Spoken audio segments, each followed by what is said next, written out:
Hello friends, welcome to our YouTube channel Geography Genius led by Anshuman Mishra. So I hope you all are fine. Let's begin.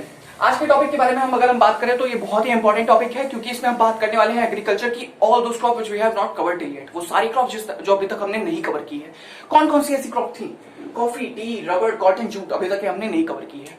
और जितनी भी covered crops हैं, जितनी भी हमने अब तक टर्म्स के बारे में बात की है, अगर वो आपने नहीं देखे हैं so the link is in the description as well as you can go and check it out on our channel and वो आई बटन में भी है, वो सारी वीडियोस हैं। आज सबसे पहले जिस क्रॉप के बारे में बात करने वाले हैं उसके साथ दो फीचर बहुत इंपॉर्टेंट आते हैं। कौन कौन से? वो एक तरीके की प्लांटेशन एग्रीकल्चर का एग्जांपल है। प्लांटेशन एग्रीकल्चर क्या होता है?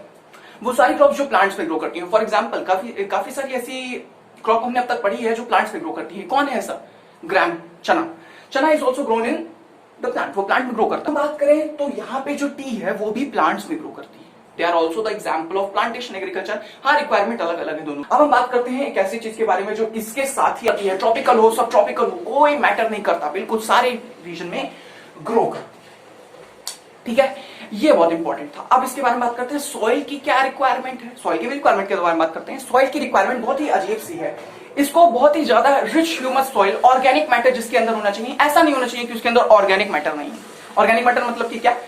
उसमें हम ट्रेडिशनल फार्मिंग मेथड का इस्तेमाल करें, कोई भी केमिकल का इस्तेमाल ना करें, फर्टिलाइजर्स का इस्तेमाल ना करें। वो केमिकल तो अगर आपने ट्रॉपिकल सब ट्रॉपिकल नहीं जाना है अभी तक, जितनी जितनी चीजें मैंने बताई आपको नहीं जाना है तो they are link in the description and in the I button, उसको जाके चेक करो, बहुत इंपॉर्टेंट है। ये सारे ही वीडियोस इंपॉर्टेंट है। ओके, एंड उसके बाद जब मैं टेक्नोलॉजिकल और इंस्टीट्यूशनल रिफॉर्म के बारे में बात करूंगा तो कुछ भी नहीं समझ में आएगा अगर अब तक आप ये नहीं जानोगे, और वो बहुत इंपॉर्टेंट पॉइंट है। ठीक है, सो अब हम विदाउट वेस्टिंग एनी टाइम आगे चलते हैं। तो T is a labour intensive industry. मतलब कि ये कैसी इंडस्ट्री? लेबर इंटेंसिव इंडस्ट्री क्या होता है?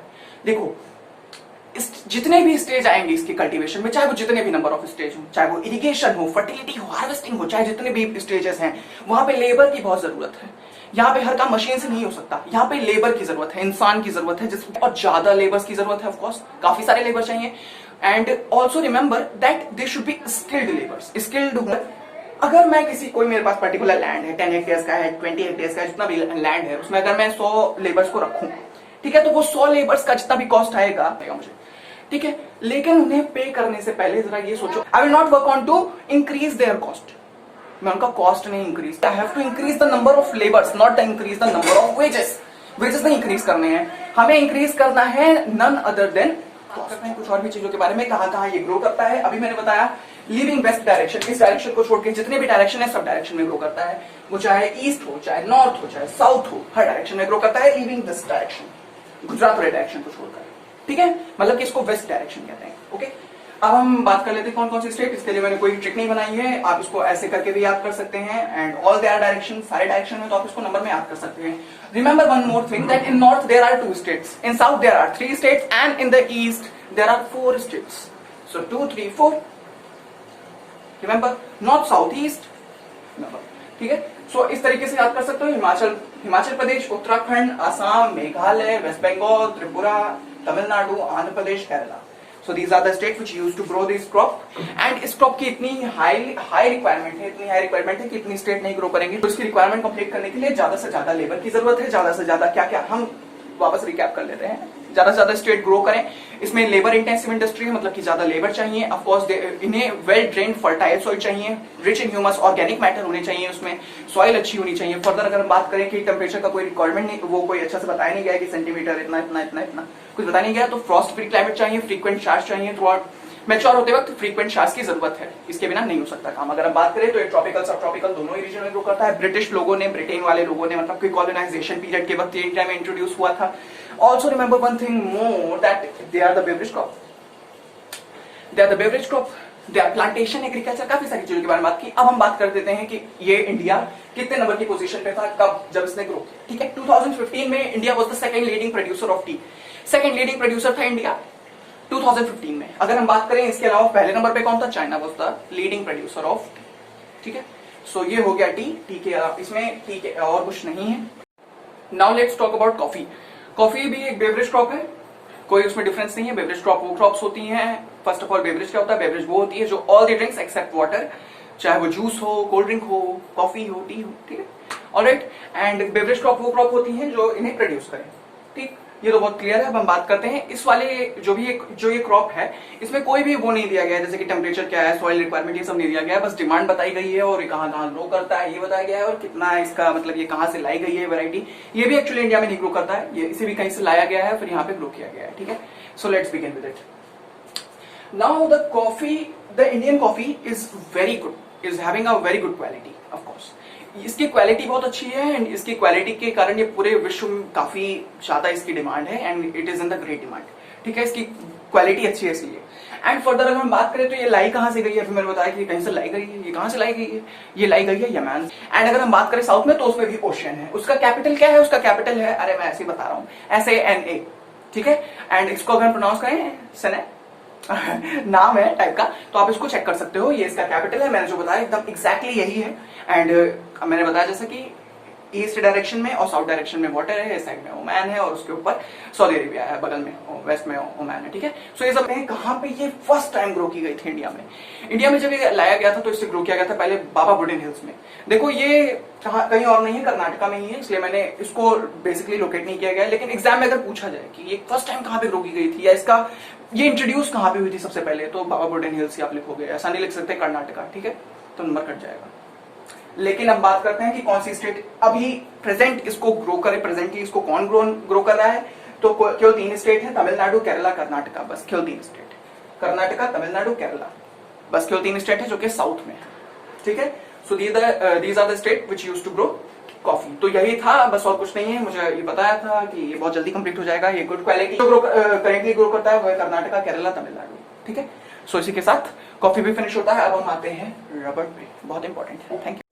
अब बात करते हैं रबर क्रॉप के बारे में। ये भी बहुत इंपॉर्टेंट क्रॉप है एंड ये इंडिया में ग्रो किया जाता है काफी, साउथ रीजन में भी, इक्वेटोरियल रीजन में ग्रो करती है। इक्वेटोरियल रीजन क्या होते हैं? वो रीजन जहां पे higher temperature as well as higher rainfall, मतलब कि टेम्परेचर भी ज्यादा हो, एक डे का बात कर रहा हूँ वेदर की, ओके, टेम्परेचर भी ज्यादा हो and also none other than rainfall भी ज्यादा हो, तो वो उसे हम इक्वेटोरियल रीजन कहते हैं। रिमेंबर, स्पेशल कंडीशंस में, फिक्स नहीं है, हमेशा ऐसा नहीं होता, स्पेशल कंडीशंस में। अब हम बात करते हैं ये बेसिकली ग्रो कहाँ पे होती है, कैसे ग्रो होती है और कैसा इसका पूरा फीचर है। ये ट्रॉपिकल और सब ट्रॉपिकल रीजन में भी ग्रो कर सकती है, इक्वेटोरियल रीजन में भी ग्रो कर सकती है, लेकिन इक्वेटोरियल रीजन में ये स्पेशल कंडीशन में ग्रो करेगी। ठीक है, सो ये था एक बहुत माइन्यूट सा डिफरेंस है, लेकिन बहुत इंपॉर्टेंट डिफरेंस है। अब हम बात कर देते हैं इसके बारे में और भी। अब मैं बताता हूँ टेम्परेचर की क्या रिक्वायरमेंट है और रेनफॉल की क्या रिक्वायरमेंट है। देखो, जो टेम्परेचर रिक्वायरमेंट है वो बहुत ही हटके है, दैट इज रफली अराउंड 25 डिग्री सेल्सियस। मैंने अभी कहा higher temperature, higher rainfall, equatorial region. So देखो ये temperature except all the crops, ये हाइयर टेम्परेचर है। ठीक है, सारी क्रॉप को अगर अब तक हम देखें, वीट से ज्यादा है, मेज से ज्यादा है, काफी सारी क्रॉप से हाइयर टेम्परेचर है। ठीक है, अब बात करते हैं रेनफॉल की क्या रिक्वायरमेंट है। देखो रेनफॉल की रिक्वायरमेंट बहुत ही sorted, 200 centimetre. Higher temperature, higher rainfall, rainfall भी देख रहे हो कितना हाई है, 200 सेंटीमीटर रेनफॉल, काफी ज्यादा रेनफॉल है। और कुछ ऐसे रीजन है इंडिया में जहां पे अगर ऐसा हो तो फ्लड आ जाए। 200 सेंटीमीटर, काफी ऐसे रीजन है। एंड ये 200 सेंटीमीटर की इसकी रिक्वायरमेंट है। So rubber grow in equatorial region in a special condition. It also grows in subtropical and tropical region. Equatorial region are those region in which the rainfall as well as temperature both are high. It requires hot and humid climate. Its rainfall requirement is roughly around 200 centimeter. Its temperature requirement is 25 degree Celsius. तो आपको शायद समझ में आ गया होगा, मैंने आपको rhyme के इस फॉर्म में समझाया है। अब एक इंपॉर्टेंट इंडस्ट्रियल रॉ मटेरियल है, ये काफी सारी इंडस्ट्रीज में इसका इस्तेमाल होता है, रबर का काफी सारी इंडस्ट्रीज में होता है। सो एक इंडस्ट्रियल मटेरियल है। ठीक है, सो ये हो गया इंडस्ट्रियल रॉ मटेरियल है। इसको अगर आप लिख दोगे तो अब तक मैंने आपको 4 पॉइंट बताया है। क्या? इक्वेटोरियल रीजन में ग्रो करता है, अंडर स्पेशल कंडीशन, सब ट्रॉपिकल ट्रॉपिकल रीजन में ग्रो करता है, दूसरा पॉइंट हो गया। तीसरा पॉइंट हो गया hot and humid climate, 25 degree Celsius temperature as well as 200 centimetre rainfall. Fourth point बताया है मैंने आपको, वो क्या पॉइंट है? मैंने बताया कि एक इंडस्ट्रियल रॉ मटेरियल है, काफी इसकी इंपॉर्टेंस है। अब हम बात कर लेते हैं कहां कहां ग्रो करता है। ये 4 स्टेट में और एक यूनियन टेरिटरी में ग्रो करता है। यूनियन टेरिटरी कौन सी है? अंडमान निकोबार, जिस यूनियन टेरिटरी अंडमान निकोबार, यहाँ पे ये ग्रो करता है। एक यूनियन टेरिटरी और 4 स्टेट, मतलब कि तमिलनाडु में ग्रो करता है, Kerala, Karnataka as well as Meghalaya. These are the 4 state. आज मैंने कोई भी ट्रिक नहीं बनाई है क्योंकि बहुत ही सॉर्टेड है, काफी सारी एकदम पता है कि हाँ ये स्टेट है, ये यूनियन टेरिटरी है, बस। अब ये साउथ रीजन में ग्रो करता है और एक है स्टेट मेघालय जो कि ईस्ट में। हाँ, और बात करें इसके बारे में, तो ये अंडमान निकोबार है, यूनियन टेरिटरी है, यहाँ पे भी ग्रो करता है, ठीक है। सो इसी के साथ रबर भी फिनिश होता है। अब हम बात करते हैं कॉटन के बारे में। ये फाइबर क्रॉप है, और मैं शायद भूल रहा हूँ लेकिन आपको याद होगा कि कुछ कल्चर के बारे में बताया गया है, हॉर्टिकल्चर और सेरिकल्चर के बारे में भी बुक में दिया गया है। तो ये हम काफी सालों से पढ़ते आ रहे हैं, 6, 7, 8, 9। तो आप इससे खुद से पढ़ सकते हो। जहां तक मैं क्लियर हूं तो इसमें यही बताया गया है कि कौन कौन सी क्रॉप ग्रो करती है, क्या क्या इंडिया का रिक्वायर, क्या उस समय उस टाइम इंडिया की क्या पोजीशन थी क्रॉप्स में, यही सब बताने की कोशिश है। तो आप उसे खुद से पढ़ सकते हो, बहुत आसान है। मुझे नहीं लगता उसको मुझे एक्सप्लेन करने की जरूरत है। एंड फर्दर मैं बात करूं तो मैं आने वाला हूं सेरिकल्चर, एक ऐसी चीज जो कि बहुत इंपॉर्टेंट है, ऑफ कोर्स फाइबर क्रॉप है, कॉटन के बारे में। So let's begin. चलिए अब बात कर लेते हैं none other than cotton plant के बारे में। देखो कॉटन जो है ये भी एक फाइबर क्रॉप है, कुछ डिफरेंट नहीं है, एक फाइबर क्रॉप है। इसको जल्दी जल्दी फिनिश कर लेते हैं, बहुत इंपॉर्टेंट है। देखो ये एक रॉ टेक्सटाइल मटेरियल है, टेक्सटाइल के लिए एक बहुत इंपॉर्टेंट मटेरियल है, क्योंकि कॉटन के आजकल काफी आप देख रहे हो कपड़े बनते हैं और टेक्सटाइल इंडस्ट्रीज में कपड़े ही बनते हैं। एंड ये बहुत इंपॉर्टेंट है, कॉटन का इस्तेमाल रॉ मटेरियल की तरह किया जाता है टेक्सटाइल इंडस्ट्री में। अब बात करते हैं तो इंडिया एक ओरिजिनल होम है of cotton plants. Cotton plants का इंडिया जो है वो ओरिजिनल होम है, ठीक है। इन 2015 India was the second largest producer of cotton after China. China के बाद इंडिया 2015 में सेकंड लार्जेस्ट प्रोड्यूसर, ठीक है। ये बहुत इंपॉर्टेंट है। बात कर देते हैं जो कॉटन प्लांट होते हैं ये बहुत अच्छा ग्रो करते हैं ब्लैक सॉइल में। इसीलिए अगर आप देखोगे तो ब्लैक सॉइल का रीजन ये कुछ होता है। तो महाराष्ट्र है, अच्छा ब्लैक सॉइल रीजन है, मध्य प्रदेश और काफी सारे ऐसे स्टेट में ग्रो करता है जहां पे ब्लैक सॉइल पाए। सो ब्लैक सॉइल और Deccan plateau region, Deccan plateau region याद है ये रीजन। सो डेक्कन प्लेटू वाले रीजन और ब्लैक सॉइल वाले रीजन में बहुत अच्छा ग्रो करता है। तो यही था इसमें एक इंपॉर्टेंट पॉइंट। अब हम बात कर लेते हैं इसमें मैच्योर होने में बहुत टाइम लगता है। इसको मैच्योर होने में 210 दिन या ऑलमोस्ट यही कोई 8 से 9 महीने लग सकते हैं, ठीक है। सो ये होते हैं इसकी मैच्योर ड्यूरेशन, ये काफी टाइम लेता है cotton plant of course mature होने में। और इसमें ये कहाँ कहाँ ग्रो होता है इसके बारे में फटाफट बात कर लेते हैं विदाउट वेस्टिंग एनी टाइम, ठीक है। देखो तो यहाँ पे उत्तर प्रदेश, हरियाणा, पंजाब में ग्रो करता है, ठीक है। ये 3 स्टेट लाइन से।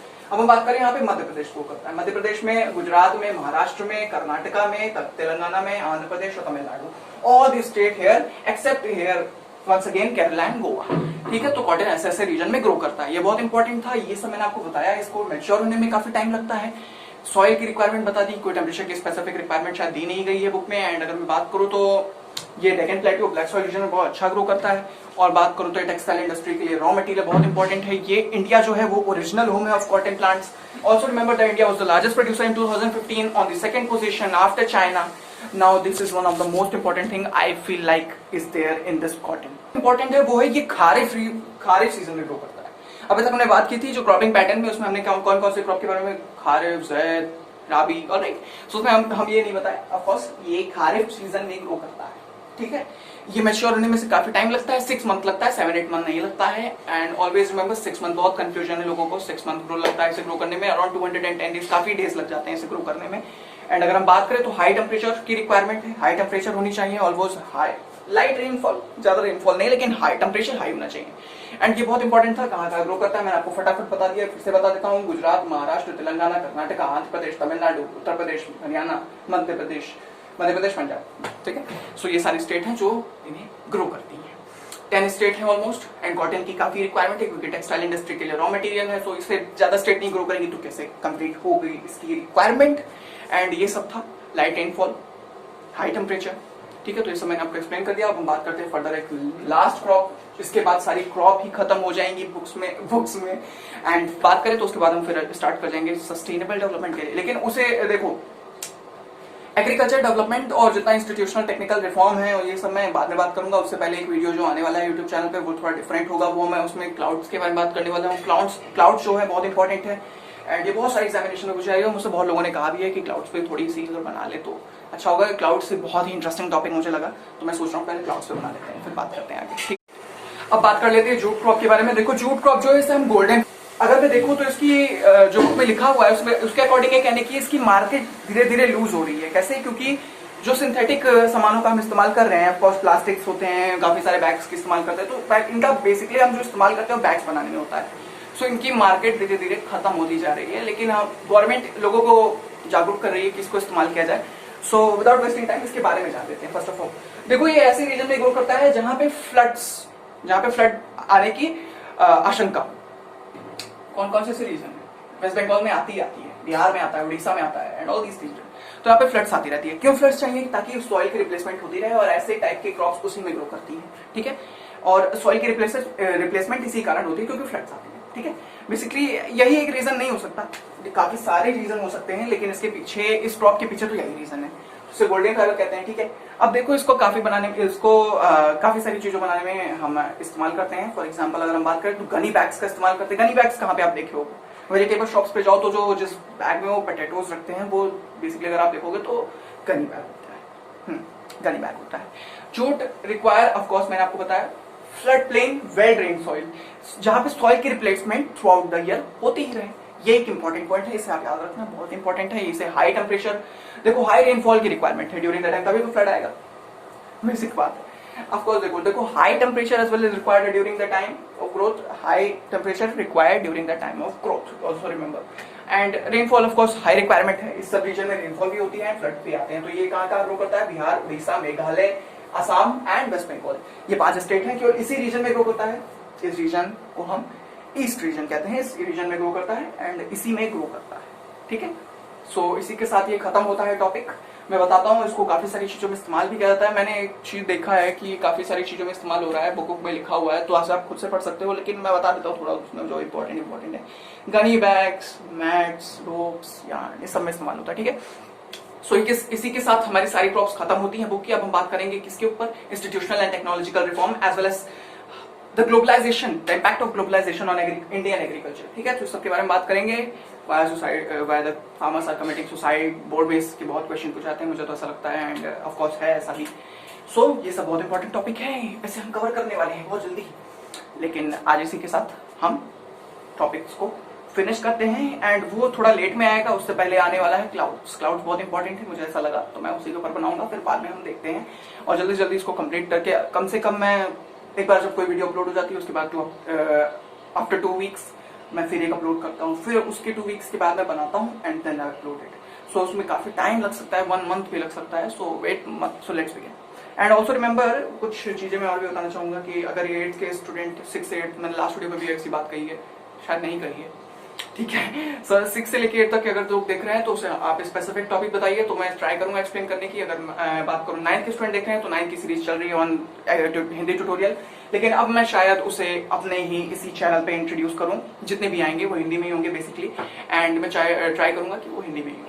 फिर बात करूंगा 10th के देख रहे हैं तो 10th के लिए तो है ही, and all the above classes they are more intelligent than me, मुझे उन्हें एक्सप्लेन करने की जरूरत नहीं है। एंड इसी के साथ ये टॉपिक होते हैं खत्म। अब मैं बात करूंगा क्लाउड्स के ऊपर। क्लाउड्स बहुत इंपॉर्टेंट है, उनमें कई सारी टाइप के क्लाउड्स है, तो उन्हें भी आप देखो अगर आप अभी आए हो यूट्यूब चैनल पे तो। एंड सब्सक्राइब करो, please don't forget to share to all your friends so that they also get help from it, and काफी सारे लोगों की हेल्प होगी मुझे ऐसा लगता है। And thank you, I hope you find this video helpful. Thank you.